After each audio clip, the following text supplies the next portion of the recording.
Hai guys, jadi kita akan pakai dua deck baru aku ini. Kalau kalian pengen lihat unboxingnya, kalian bisa lihat unboxingnya di mana ya, di ini, di channel bahasa Inggris aku, oke? Jadi sorry tadi ngeblank. Anyway, kali ini kita akan ngebacain bagaimana perasaan dia tentang hal terakhir yang kamu posting di sosmed. Karena ini pertanyaan favorit semua orang. Jadi bagaimana perasaan dia tentang hal terakhir yang kamu posting di sosmed? Oh, kenapa yang dia dapat 3? Jadi bottom of the deck, Madonna, pleasure without permission can be the greatest pleasure of all. You are and always will be your own work in progress. Everybody is entitled to your opinion. Oke, jadi mungkin kalian baru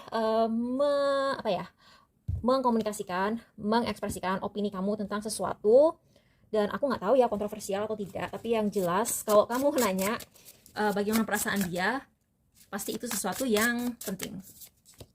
Oke, pile 2, pile 3, pile 4. Kenapa pengen ngeluarin yang ini juga? Oke. High Priestess. Jadi sebuah informasi yang kamu hal terakhir yang kamu posting adalah kalau nggak rahasia, ini sesuatu yang spiritual banget dan itu dalam, dan aku ngerasa kalau kamu habis posting sesuatu yang spiritual, itu sesuatu yang bikin orang kaget. Misalnya kamu posting sebuah interpretasi akan karma, dan orang tuh nggak kepikiran bahwa karma itu bisa seperti itu bentuknya gitu, dan kalian tuh orang tuh kayak what gitu kayak oh bisa ya karma keluarnya kayak begitu gitu, dan ya itu nggak negatif sih, nggak negatif. The Magician dan King of Pentacles. Oke, jadi apapun yang kamu omongin ini akan menyematkan kamu di sebuah lingkungan.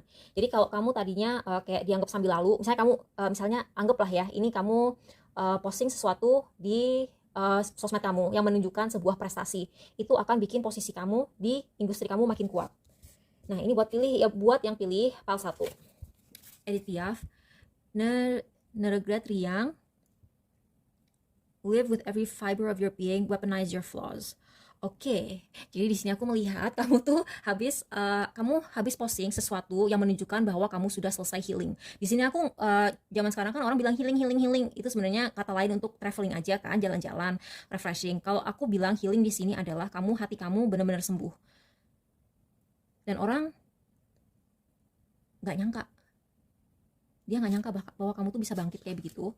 Nah, di sini aku juga melihat Two of Wands ini, dia tuh kan kartu pengetahuan ya. Jadi aku melihat di sini kamu telah menemukan sebuah kunci yang bisa mengunlock sesuatu gitu. Jadi misalnya kamu tuh habis posting sesuatu yang bisa menjadi solusi. Seperti aku bilang tadi, beberapa dari kalian mungkin posting sesuatu yang bisa bikin posisi kalian di industri kalian tuh semakin kuat, karena kalian tuh punya kayak kunci untuk menyelesaikan sebuah solusi.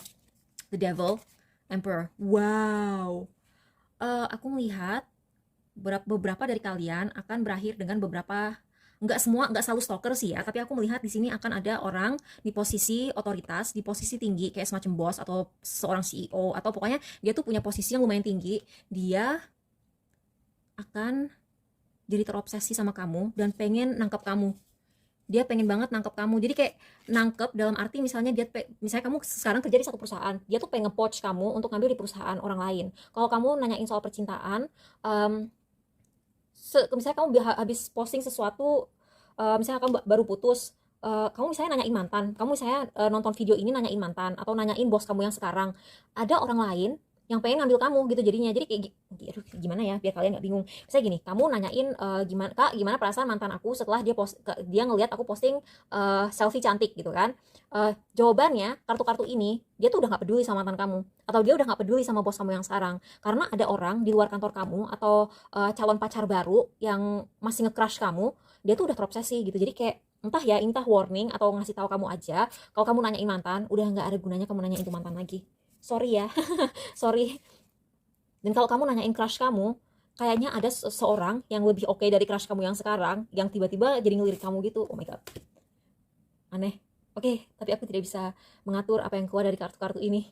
Oke, jadi kalau 2, John Cage, don't fall in love with your first ideas, surrender to chance. All great art contains at its center contemplation. Jadi kalau kalian tuh kayaknya buat yang pilih pile 2 ini habis posting sesuatu yang dalam dan berat.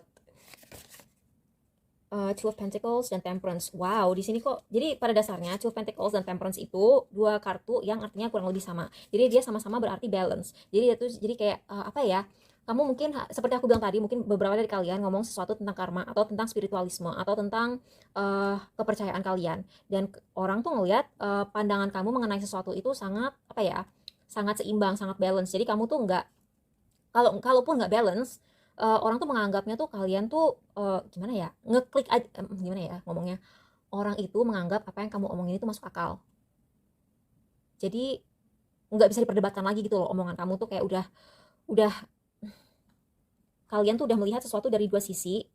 Dan setelah kamu melihat dua sisi, kamu tuh ibaratnya nih ya, ibaratnya kamu itu orang yang sangat apa ya, kamu tuh orang yang sangat berbakat untuk jadi hakim. Jadi kamu bisa mengambil dua hal yang bertentangan dan kamu satuin. Bisa juga aku ngelihat di sini mungkin kamu kalau misalnya kamu seniman gitu ya, kamu ngambil dua genre. Misalnya kamu ngambil apa ya yang misalnya kamu bikin lagu tapi kayak musiknya tuh kayak nge-grunge gitu, atau musiknya tuh kayak musik-musik clubbing tapi dipadu sama suara penyanyi opera misalnya gitu. Terus orang tuh yang ngeliat, oh my god keren banget gitu, karena dua hal yang berbeda disatuin gitu kan. Buat yang pilih PAL 3, yang intinya sih orang pada kagum, intinya orang kagum gitu aja. Buat yang pilih PAL 3, always read and play between the lines. Oh, orang bingung guys. Buat kalian yang pilih PAL 3 ini, intinya sih orang bingung karena always read and play between the lines. Jadi mereka tuh bingung maksudnya tuh apa. Not everything you see is a mirage, not everything you hear is a lie. Terus yang ini juga, take your solo but give others their moment too. Terus Nine of Cups. Kayaknya kamu tuh habis mengatakan sebuah kebenaran. Dan orang setuju loh sama kamu. Orang setuju. Tapi mungkin oke. Jadi peace is the only thing worth hoping for. Kamu itu ngomong sesuatu yang mungkin agak kontroversial, tapi kamu berhasil mengemasnya dalam bentuk yang akan bikin orang nggak pengen berantem sama kamu. Nah, beberapa di sini yang aku tangkap dari si kartu Ravi Shankar ini, buat yang ngeh sama apa yang kamu omongin, mereka nyambung banget dan mereka setuju. Buat yang tidak setuju, mereka nggak ngeh gitu. Jadi kayak mereka nggak ngeh apa yang kalian maksud. Jadi ya bisa dibilang orang kagum sama apa yang kamu omongin, tapi orang yang kalian pikir akan marah, dia sebenarnya nggak ngerti gitu apa yang kamu omongin.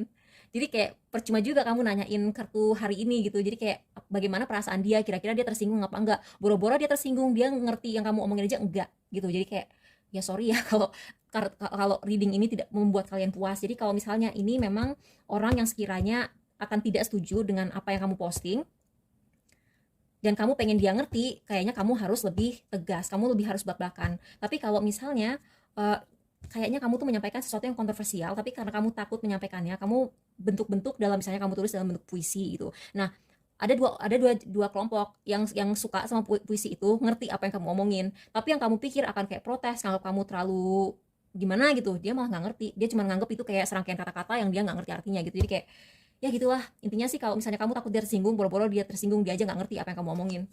Buat yang pilih pile 4, wow, kamu kamu adalah, ini situasi dimana orang tuh bisa ngelihat potensi kamu lebih cepat dari kamu sendiri. Jadi orang tuh udah kayak ngeliat, wow kamu tuh kayak punya star power, kamu tuh punya bakat, kamu tuh punya potensi. Tapi kamu tuh malah punya apa sih namanya, imposter syndrome ya. Kamu tuh merasa nggak pede sendiri. Jadi fake it till you make it. Kamu itu menganggap bahwa diri kamu itu sebenarnya belum mampu melakukan sesuatu, tapi orang lain udah tahu kalau kamu mampu. Misalnya gini, kamu tuh baru belajar gambar, terus kalian tuh kayak masih di awal-awal banget belajar gambar gitu ya, tapi orang yang ngerti cara gambar atau dia ngerti teknik gambar atau dia ngerti teori, tahu bahwa kamu tuh berbakat dan kamu punya potensi gitu. Jadi kayak itu sih, itu kan page of wands, energi kreatif banget. Jadi orang tuh melihat kamu punya potensi tapi kamu malah nggak tahu gitu. Jadi kayak kalau kamu nggak pede sama misalnya karya kamu yang kamu posting, ya jangan tidak pede gitu, karena orang tuh kayak kagum banget dan kayak ngelihat kamu tuh udah pantas mendapatkan sebuah pekerjaan misalnya, atau kamu tuh sebenarnya seharusnya punya lebih. Misalnya gini ya, misalnya kamu bikin YouTube channel, terus YouTube channel kamu tuh misalnya isinya masak-masakan gitu, terus kayak menu-menu lagi, resep-resep yang kamu ciptakan itu kreatif banget gitu. Mungkin kamu tuh followersnya belum banyak, tapi dia merasa, orang yang kamu tanya ini merasa, atau penonton kamu tuh merasa bahwa kamu tuh kayak udah pasti sukses gitu di depannya. Kayak mereka tahu lah kalau misalnya orang udah calon bakal jadi sukses tuh, mereka tahu gitu. Terus kalau ini kamu nanyain soal percintaan, dia suka juga loh sama kamu gitu loh, dia suka juga sama kamu, cuman kamunya aja nggak pede. Jadi gitu. Makasih ya udah nonton, bye bye, semoga membantu, bye bye.